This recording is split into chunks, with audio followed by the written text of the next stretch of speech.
All right, hello. Welcome to the Flutter Maps SDK Building Apps session. I am Paul Sturm, and this is Jen Merritt. We're on the ArcGIS Maps SDK for Flutter team.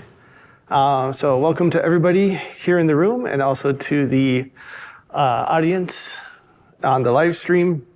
And before we get started in earnest, we had some questions for the audience here in the room. We'll take a little survey. So who here is already familiar with Flutter? Just some basic familiarity. You've played around, gone online.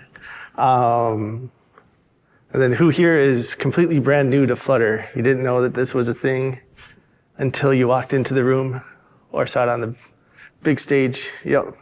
It's a surprising amount of people who've never heard of it before.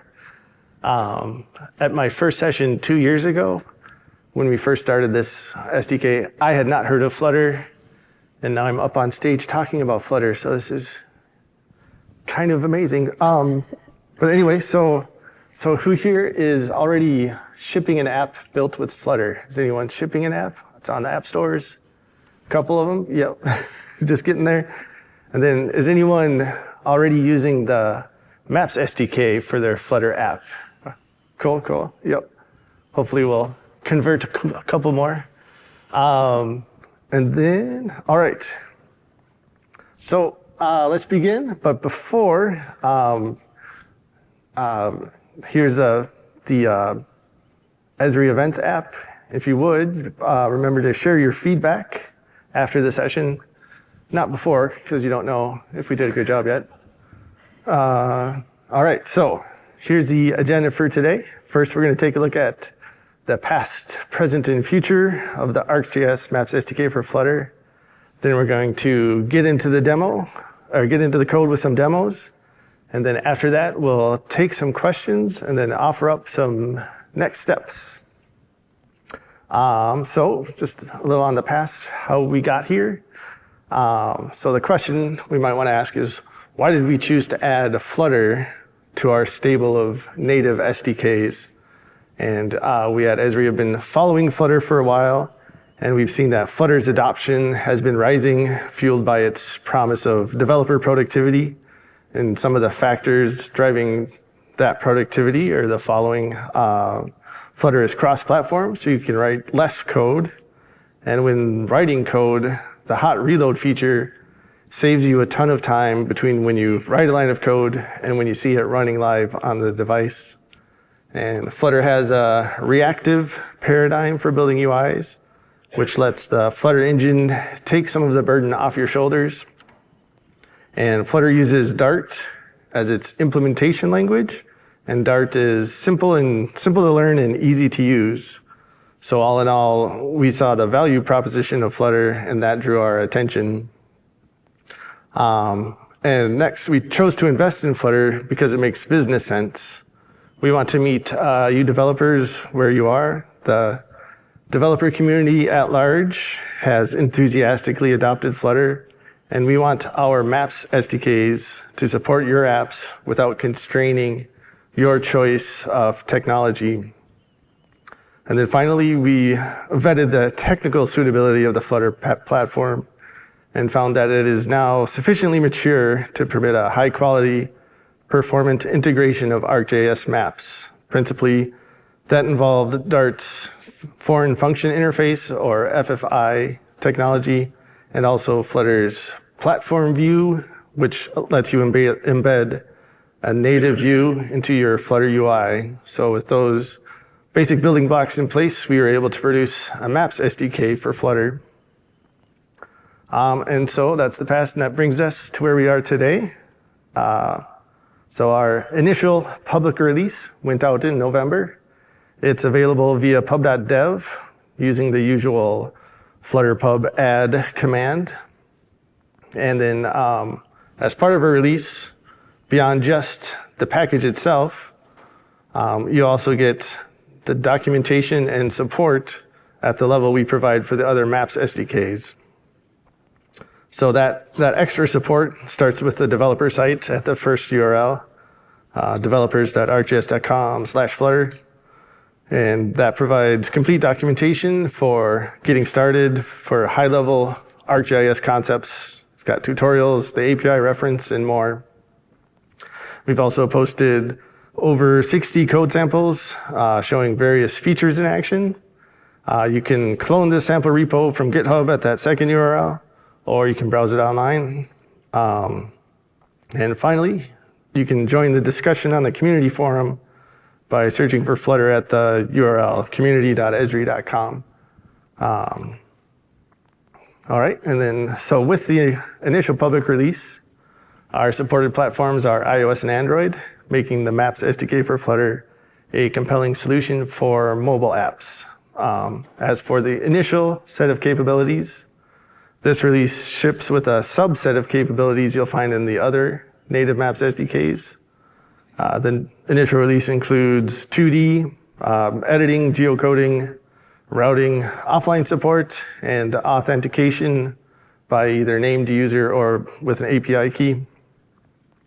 And we wanted to get this feature set available to you as soon as we could without waiting for the entire package to be wrapped and prepared for production use.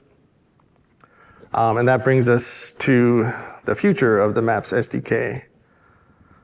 So the Maps SDK for Flutter will, over time, support the full feature set that's available in other Maps SDKs. And we call that goal parity.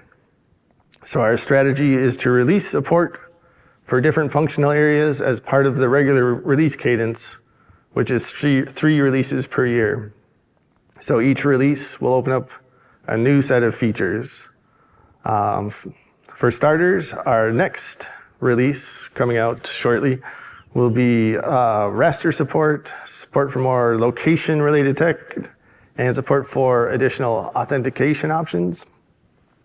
And then you can see the projected timeline for feature support at this URL. It's the developers.arcgis.com/flutter/parity. And that's the projected expectation of when the different features will be supported. And the priority order in which we build out the feature set will be affected by your feedback. So if you have specific features that you want to see added that aren't part of the feature set currently, you can talk to your account manager, or you can go to the community forum and let us know what you need, what you'd like to see sooner. And so now it's time to look at some code. And then before we get into the code, if you want to follow along with this demo, we assume that you've already completed the get started steps at this URL, developers.arcgis.com/flutter/get started.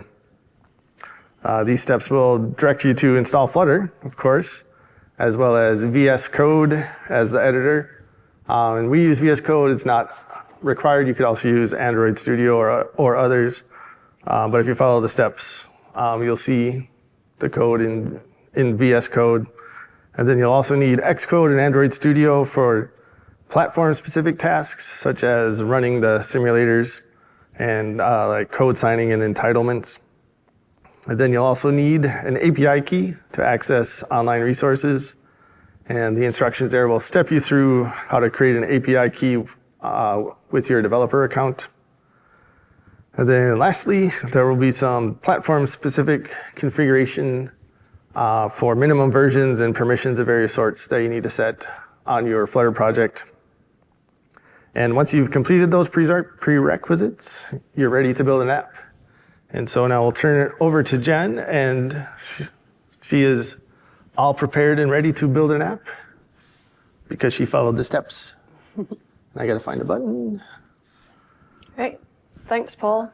Yeah, as Paul said, we're now a fully fledged released SDK, so you can expect to see all the resources as part of the SDK as well as the package itself. So we've kind of seen from Hans this morning, we've got users who are new to Flutter in general. We've also got those who have used ArcGIS before, or maybe you're new to both. But either way, this documentation should help you on whichever path you're coming to our Flutter SDK. So we have this Get Started page, which is literally from scratch how to get Flutter installed. leads you to the Flutter docs, which we highly recommend. They are really, really good resources. And then also how you can get set up with our SDK if you already have an existing Flutter app.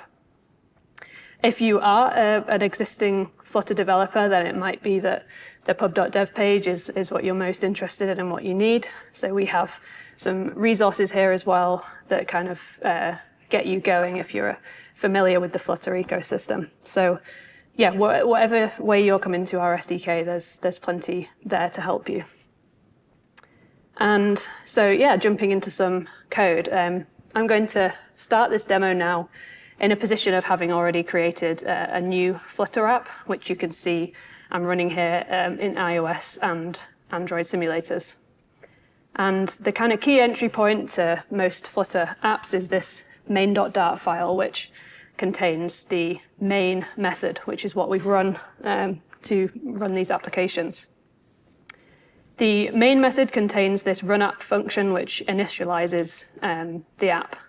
And widgets are the building blocks of user interfaces in Flutter, and they represent all the layout elements like stacks and containers, as well as all the interactive elements like buttons or text fields. And there's an expression that you've probably come across where everything is a widget. And here we can see that, in fact, even our app here is a widget itself. And our widget is passed into this run app function at the base of what is called our widget tree, where our application layout is then drawn. And we're also using here a material app widget, which is a widget provided by Flutter. It's a great starting point for an app, and it provides a whole range of ways to customize your application, such as setting a theme like we're doing here. And then you set your home property on a material app, which is where you start your app. In this case, this map app widget. So within map app, as I say, we've defined that as a widget, and we override this build method. And this literally describes and returns the user interface represented by this widget. So within our widget tree here, we have a scaffold widget. And again, this is provided by Flutter, and it's a super useful framework widget, literally like a scaffold that lays things out for you. It's got a range of options sort of out of the box here, like app bars and drawer configuration. And in this case, we've just put a center widget here to align this text in the middle of the page. And when you're writing an app, you'll commonly author new widgets that are a subclass of this stateless widget or a stateful widget, depending on whether your widget actually manages any state. In this case, we don't have any state. We're literally just drawing out this text, but we'll see examples of where we bring in stateful widgets later. And one of the great developer productivity tools that Flutter provides is being able to make updates to our UI and see those changes on the fly to prototype things out. So, for example, I can change the text.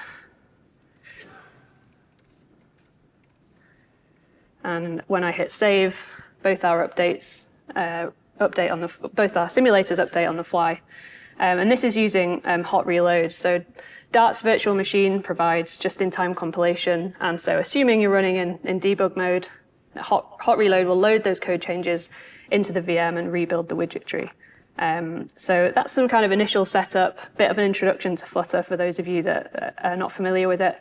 And I'm now just going to shift to, okay, how do we display a map now within this app? So to start with, we need to get ArcGIS Maps imported into our project. So as Paul mentioned, there is a command. You can add a pub.dev package into your Flutter app. I've already run that, and you can see we've got the dependency here on ArcGIS Maps in our pubspec.yaml file, which manages the dependencies.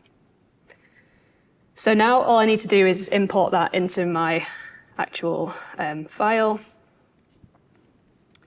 And then Paul had also mentioned that we require a API key where we're making use of certain services. So this app is going to make use of the base map styles. So first of all, I'm going to just use a code snippet to drop in this API key code. So you can set it directly in your code, or in this case, we're using an environment variable containing my API key.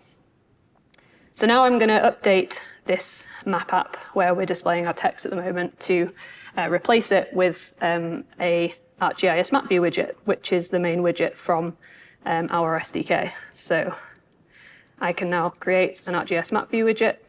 And the first thing we have to do is to provide that with a controller. I'm just going to pile up my simulators a moment. And we use our map view to create a controller. And then we can use Dart's cascade notation here to create ourselves an ArcGIS map. So this acts like the kind of data for with a base map style for the map. So if you think about the ArcGIS map view as being kind of like the view, and then we've got our map being the view model, if you like. So I'm going to go with topographic, and there we go. And now this time, because I've updated code within the main method, we need to use a hot restart function. And this basically reruns the full app. So hot reload rebuilds the widget tree. So when we updated that text, we literally just rebuilt this widget tree and it updated the text as we saw. But when we want to rerun the entire app, reset all the state to the start and rerun that main method, which we needed to in order to set our API key, we use hot restart. So there's two kind of options there when you're building out your app. And now we can see we've got our map displayed on screen, which we can pan and kind of zoom around. Okay, so just jumping back to the developer site, just a few more kind of steps to show you. When you're on the Get Started page, there's this step here to create your first mapping application, and you'll notice this is literally exactly what we've just built out. So all this information is ready in there to kind of bring you up to speed with adding ArcGIS into your application. And we also have these tutorials, which we're kind of gradually building out. Initially, we have this display map tutorial available, and you can literally download the solution, which downloads a Flutter project. So you could use that as a starting point for your application.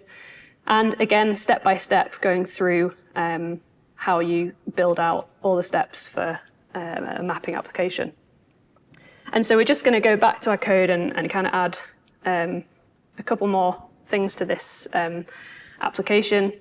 And we're going to use a callback on the ArcGIS map view, which allows us to get hold of the map view controller and do updates to it once our application is built. Because right now we're just doing everything within the widget tree. So I'm going to configure this method.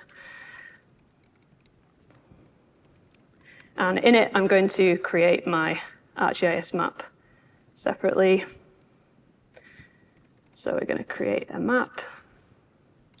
And this time, I'm actually going to create a variable to set as my map view controller so that I can get hold of that later on. So I need to define that. And again, we're creating a map view controller. This can no longer be const because we've got some actual functions being called. And then rather than doing it within the widget tree like before, we can get hold of our map view controller now and configure it this way instead. And then it allows you to make other updates using other properties on the map view controller. So for example, I've got a code snippet here that means we can set an initial viewpoint. So if I rebuild my app,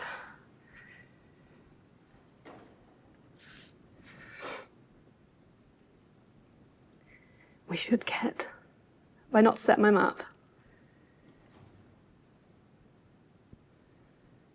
Okay. Let's rerun. Right. Have I missed a step? Yeah, you have to add the on map view ready. Oh, I haven't made my callback. callback. Yeah. There you go. So I'll reboot my apps. What we need to do is call our on map view ready from our map view widget. And then we'll set the viewpoint once those load. So the other thing you can do then is think about adding a button to the UI at this point to reset the viewpoint. So right now I'm kind of setting an initial viewpoint, which we'll see when these rerun. And what we could do is add a button in our UI that will update this when we've got the viewpoint. So I've got another code snippet to add what's called a floating action button. And this is one of those properties on Scaffold, which allow you to really easily add some UI. So we're going to do, what's the viewpoint? Method to update our viewpoint. And this time I'm going to put my call to the map view controller in the button. And then what's really neat with the material is that you can kind of choose here all kinds of icons. So it's really nice, easy way to get set up with different icons. So I can easily choose like a zoom icon or I quite like the home icon in this situation.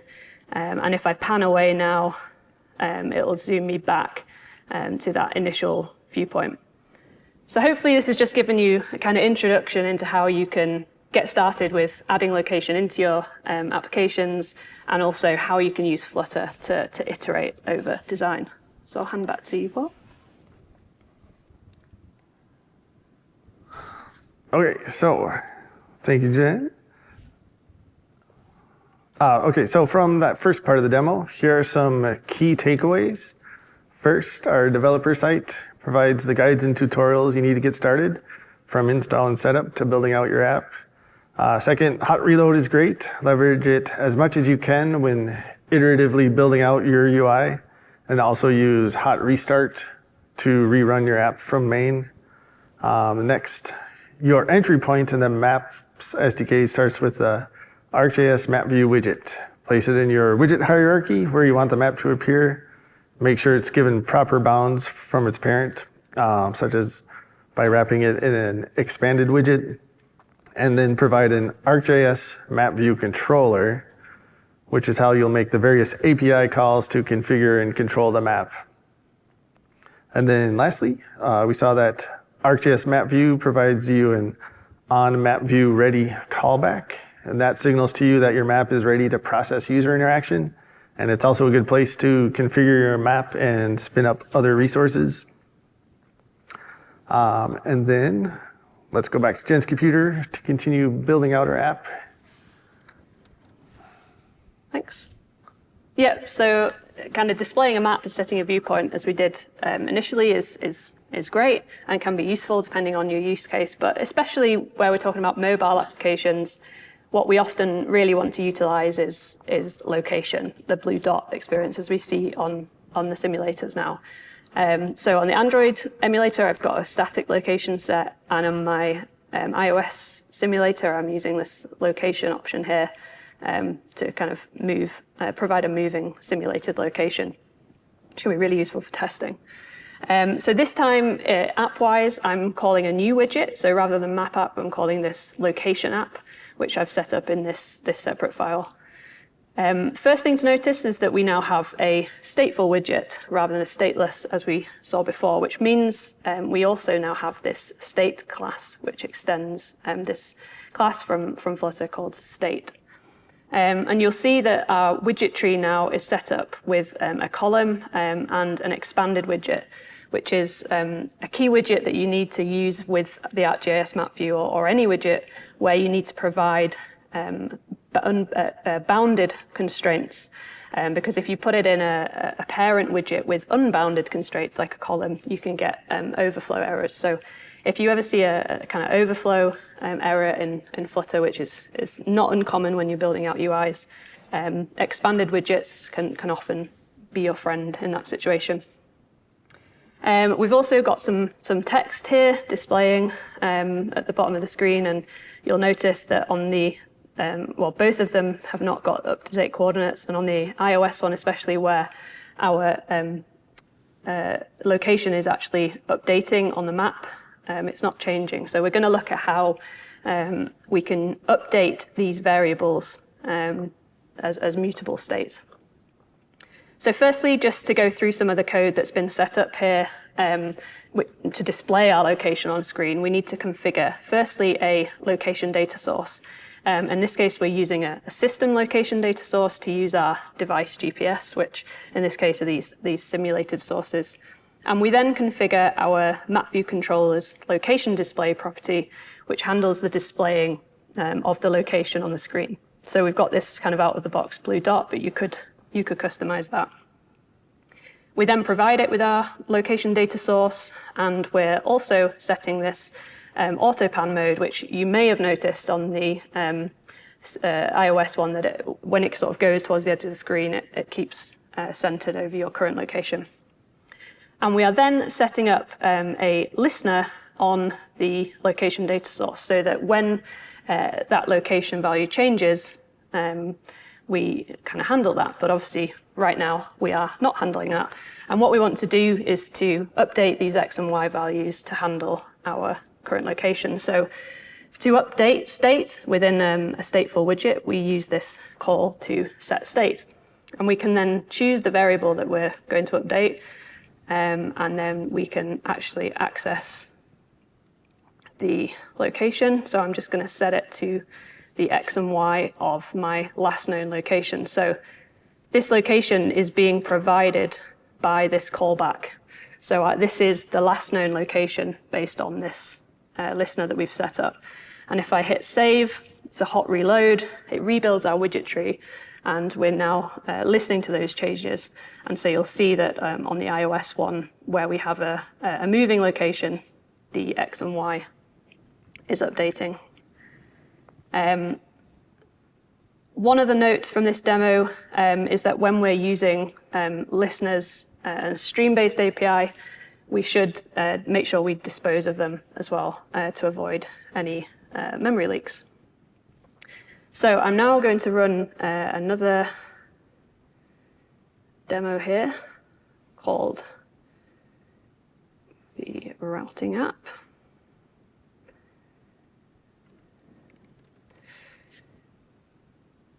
I'll run that on both my simulators.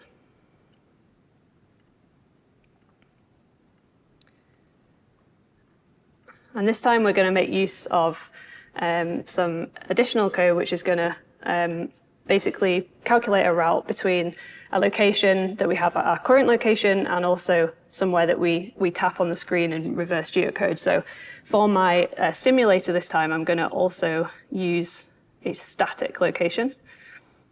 So I've set that to where we are here in Palm Springs. And we're going to tap somewhere on the screen, which will reverse geocode a location, and then we can calculate a route from our current location to where we are. So the first thing to note here really is that we've got interactions wired up to our map view now. I've tapped on the map, we've displayed a graphic, and we've identified a location, and that's using this on-tap callback. And if I go into the on-tap method, you'll see that we have this offset being provided by the callback. This is the actual location of the tap on the device. And then you can use our API here, this screen to location call, which will calculate the kind of real location, if you like, and returns that for you as an ArcGIS point. So we're then creating a graphic, which is the red dot here, using that tapped location. And we're then storing our tapped location as state within our app. So there's that call again to set state. And if I go back to the widget tree here, to this floating action button that we've got set up, this button is only enabled if you have a valid tapped location. So on iOS, where we have the route being calculated, the button is enabled, but you can see on Android where I haven't yet tapped, I haven't got a tapped location, that button's not yet enabled. So that's an example of how you can use that sort of conditional display of button interactions. So if we just move into the solve route method here, we're firstly defining a stop as a tapped location, if there is one. Or if it's not available, we've got our default location being configured here. And that's a good example of some different implementations of null safety that's available within Dart. We're then defining a route task, and we create route parameters, passing in our stops, and setting various properties here. Like, for example, you can preserve the first stop to ensure that it's always using your current location as the start. We then calculate and display on the map within a graphics overlay. And there are two calls in this method that are asynchronous. So create parameters and solve route. And here we're making use of the await keyword, which ensures that we are waiting for the Dart future that these calls return before we proceed. And in this case, these are operations that are sequential, and so we need them to finish so that we can use that return data in the next step. And in our advanced workflows session tomorrow, we'll dig a little more into these async operations and think about some of the different ways that you can handle this and handle errors and that kind of thing. So just jumping back again to our documentation. As you start to look to build out functionality and use more areas of the API, I'd encourage you really to look towards our samples. You can clone, fork, download this repo, and there's a whole load of samples in here that are ready and available for you to download and have a play with. Like show device location, for example, can get you going with displaying your device's location, as we've just seen in the demo. And then the other place to check out is our API reference, which is now available. It's available from our developer site. And you can view all the classes that we have available. For example, if you wanted to take a look at the route parameters that we saw there, you can see all the properties that are available. And so these should hopefully provide you with some great starting points for building out your own apps and kind of navigating through all the API. One other thing I did just want to add at this point is that you can, of course, work off physical devices rather than using emulators, which I've made use of purely for kind of demonstrations and projection. And it's also worth saying that we've been testing these apps using debug versions of the apps. And when you are ready to release, it's really the same, deploying to each platform through their respective stores as you would with anything else, like with releasing an app on iOS, and same for the Play Store. So back to the slides for a summary.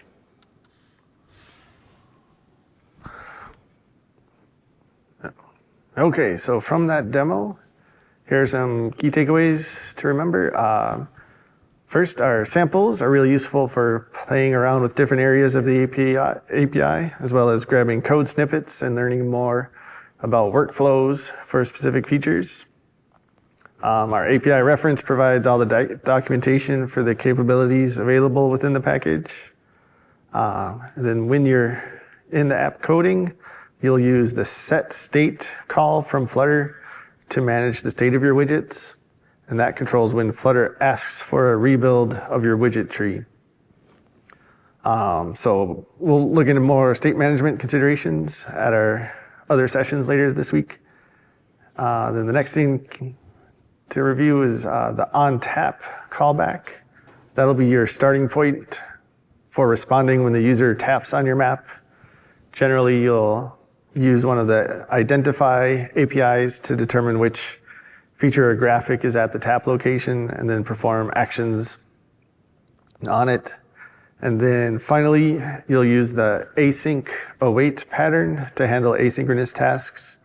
And this allows you to write your processing logic more simply by abstracting out the asynchronous work and combining multiple steps into a single function.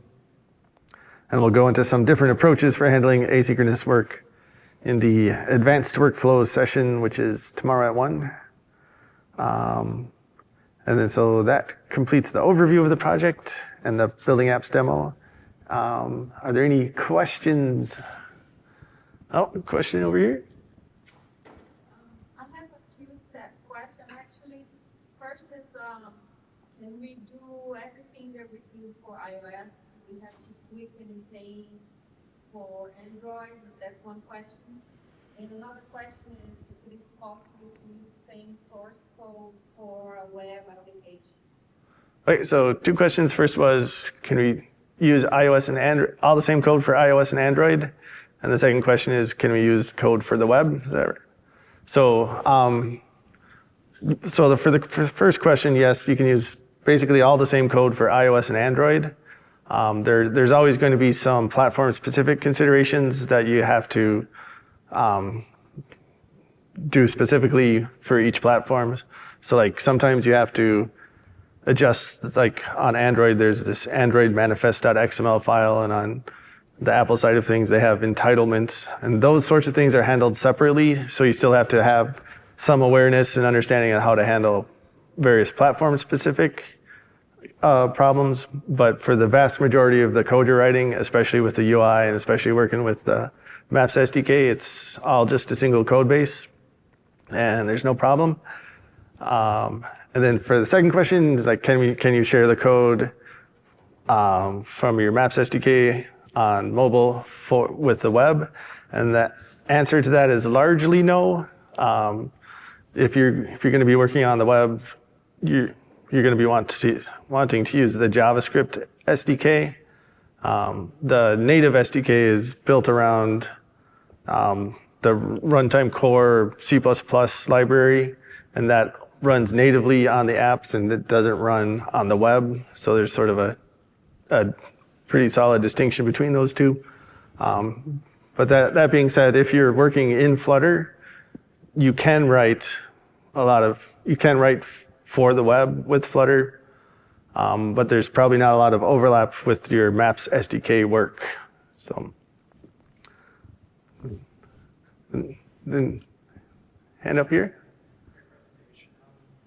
What made Flutter a more appealing choice than other popular cross-platform frameworks like React Native, for example? All right, so the question was, what makes Flutter more popular than appealing? Well, personally, it's because I don't like JavaScript.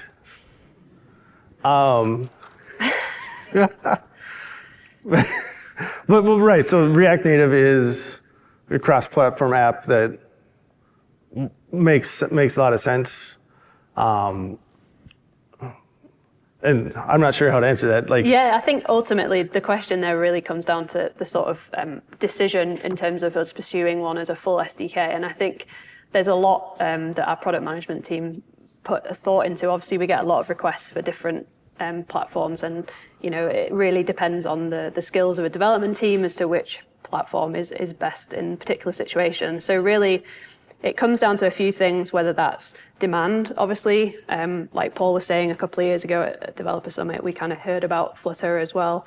And so there was a lot of requests for Flutter, and also a confidence in the technology. So, a number of years ago when Flutter was in its early stages, it wouldn't have been technically feasible for us to build an SDK either. So there's become a lot more trust in Flutter as a platform, and we felt it was at a good stage where we determined that we had the interest in terms of a user base, because we want to provide a good product that we support for the minimum term number of years, and we wanted to be confident that Flutter, from a technical point of view, would be solid for us to back for that length of time. So there are a lot of questions around different types of platforms. React Native's another one that comes up occasionally. And yeah, there's a lot of decisions that kind of, or a lot of things that come into feeding into those decisions. And yeah, it kind of has come together with Flutter over the last couple of years. Yeah, and we don't want to foreclose on React Native. That's a question for product management. And if it becomes widely requested, and then it's certainly possible that we could spin up on other platforms. But we don't want to invest in a platform until we have an overall plan where we can say we're going to support this and we're going to live with it for the long term. Yeah. So we don't want to adopt and put a product out into the field until we're confident that we can support it over the long run. Yeah. Any other question there?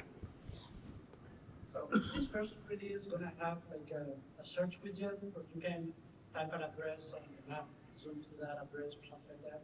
Yes, we'll have the API for the location and lookups. Yeah. So the question there was whether we'll have Yep. a search widget kind of within the SDK itself. So yeah. Yeah, so we'll have the API where you can submit the searches to the online service, and then you'll have to build out your own search text field and I would have to build it or customize it by myself instead of having a pre-built right. Yeah. Yeah, so he was saying, yeah, so like overall, this is our first release, and we're building over time, so a lot of it might be a lot of roll your own widgets, but there are longer term plans where we will build more out of the box components that you can use, but right now mostly it's build your own. Yeah, I think if you've used the Swift and Kotlin SDKs, for example, you're probably familiar with the toolkit. So the plan, as kind of Paul introduced earlier about the sort of plan for parity, the plan will be that Flutter will have a toolkit, but we're just not there yet, obviously building out the API. So you can achieve that yourself right now, and we do have a couple samples that do that, so feel free to kind of come, we can show you which samples they are. Our hope as well is that, from our experience at least with working with Flutter, it can be easier than on some other platforms for building out those UI components. So we hope that won't be too much of a barrier in the short term. But certainly it's the long-term goal to be able to provide you a search widget. Yeah. I'm just going to ask a similar question. Base map gallery? Yeah, that was a question just about the base map gallery as well. And that's exactly the same box, yeah. So that will be part of the toolkit. And it's definitely sort of on our roadmap, but we'll certainly also note the interest in the toolkit as well from today. And I think we've got a couple questions from the stream as well, so I'll just read those out while those in the room have a think. So firstly is how is offline mode handled with Flutter Maps SDK? So I think that's one thing we kind of didn't touch on here, which, yeah, we have a lot of the API in place for working offline right now. So you can download mobile map packages and run those completely offline. There we have both workflows of ahead of time as well as on demand. So you can either download sort of on the fly maps, or you can also prepare online in your enterprise or ArcGIS Online and create map areas that you can configure online and then download into your Flutter app. So we do have a lot of the offline capabilities. We have a number of samples, so I'd really encourage you to check those out as well. And you can do things like use offline geodatabases as well to create features, and also for things like routing. So yeah, definitely check out our doc and samples on those. And another question from online is around the pros and cons of building a data capture app using this SDK as opposed to using something like Esri Quick Capture. I'm not particularly familiar with Quick Capture, so I won't kind of comment on where that product fits in. But in terms of this SDK and data capture, I would say that you'll be able to do a lot with what we've got at the moment. That was certainly one sort of workflow that we wanted to support with kind of basic 2D mapping and editing. Obviously, having your current location is helpful in data capture. You can use your mobile devices and access things like cameras to capture data. The kind of barrier, I suppose, at this point really there would be if you're talking like a utility network space or something like that. We don't have full support at the moment for the utility network API. That would be on our roadmap. So it would really depend on what area you're doing data capture. But if it's kind of out in the field, as we've mentioned, there's the offline map capabilities. We've saw sort of identification on layers, and we have, along with raster in the upcoming release, we'll have support for almost all of the 2D layers. So I can't really compare it directly with Quick Capture from my experience, but that kind of hopefully gives you an idea of what we've got within our SDK. Any other questions in the room?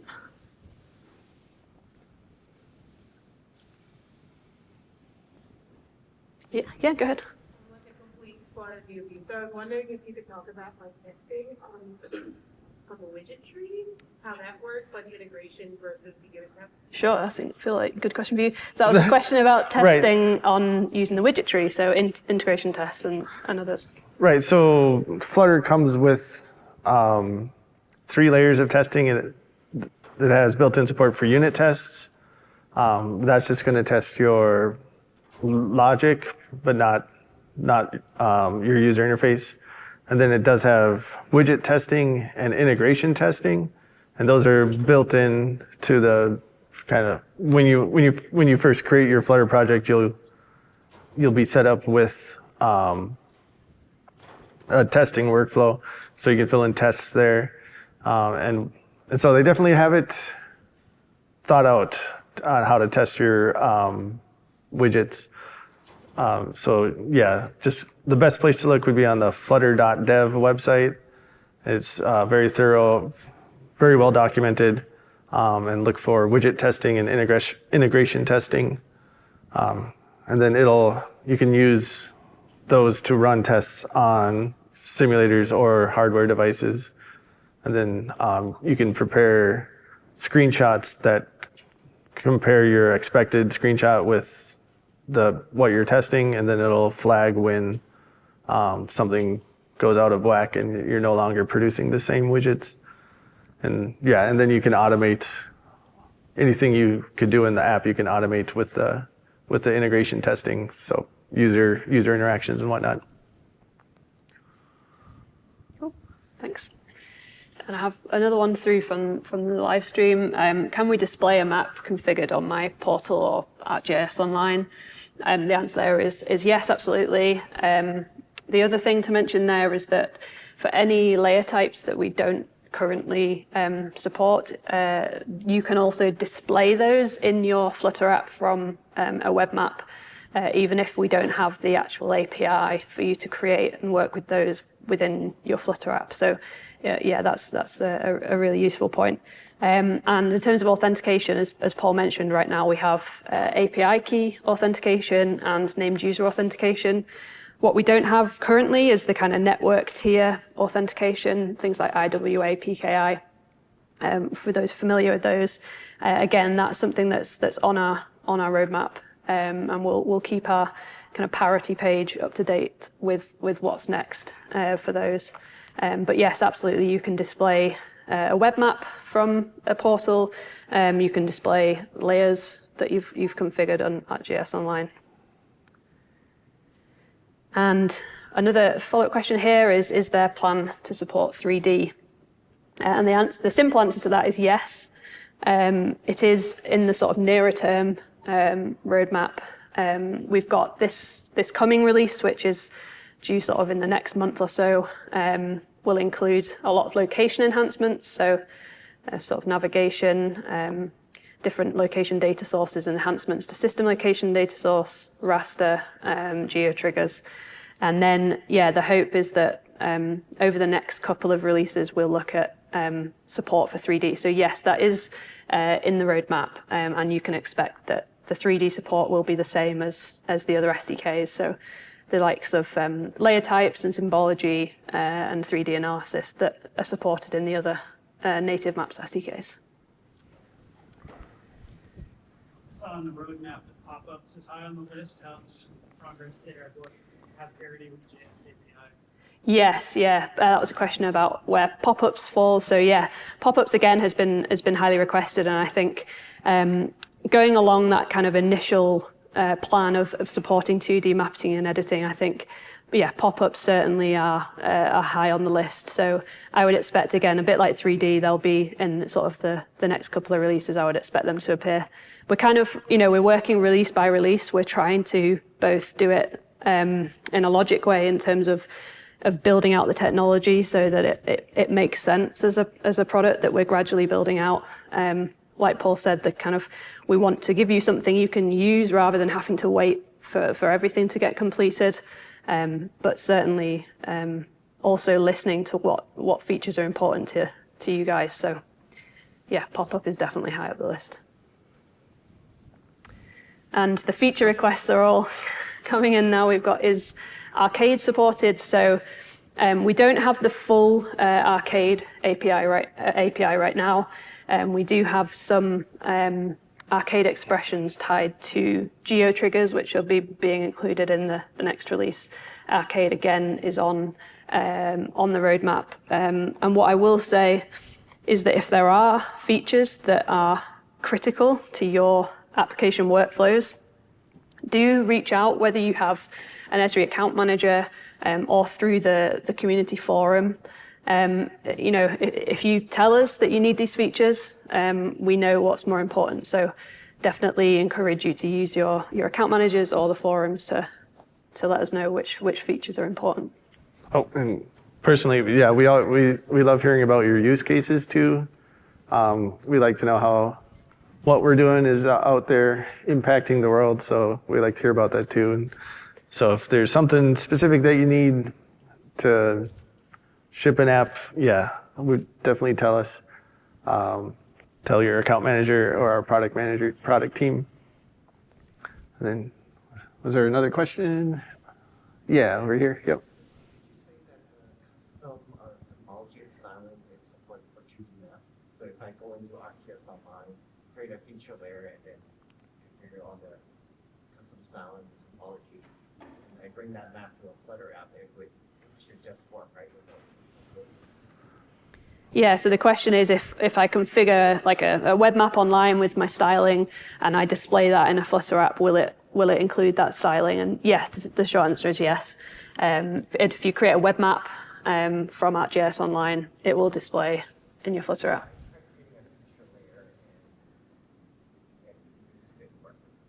Okay, maybe come and see us and we can take a look at your specific example. Cool.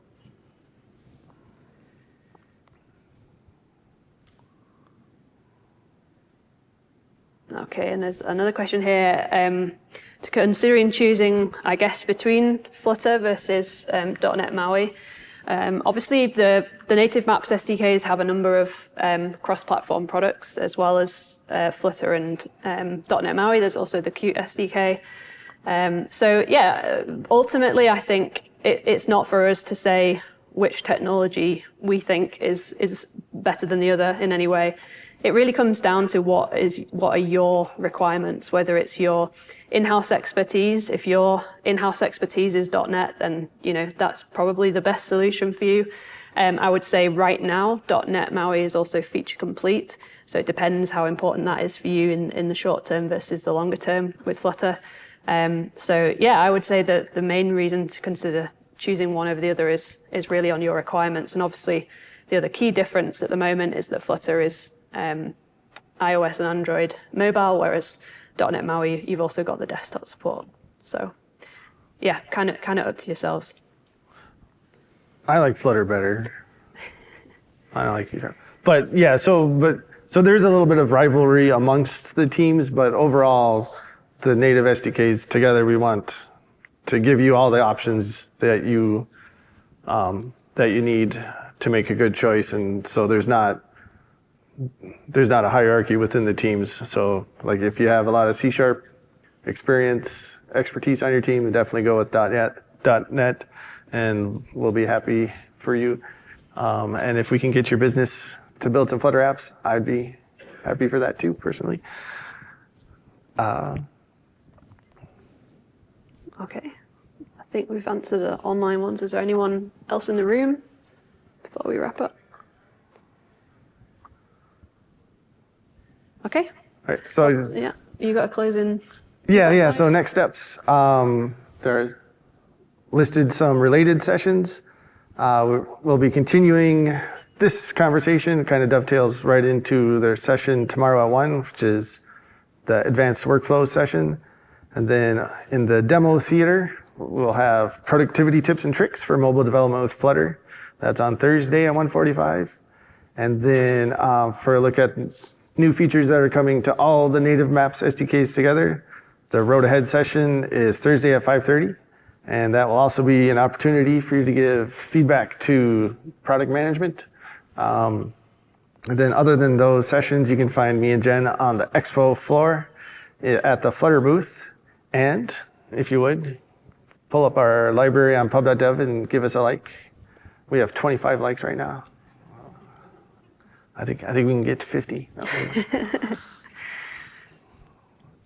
Great. All right, and then so as a reminder, fill out in your Esri Events app any feedback from the session, and then you can also join the conversation for your Dev Summit experience on all the usual social channels. And so thank you for coming. Yeah. Thank you all.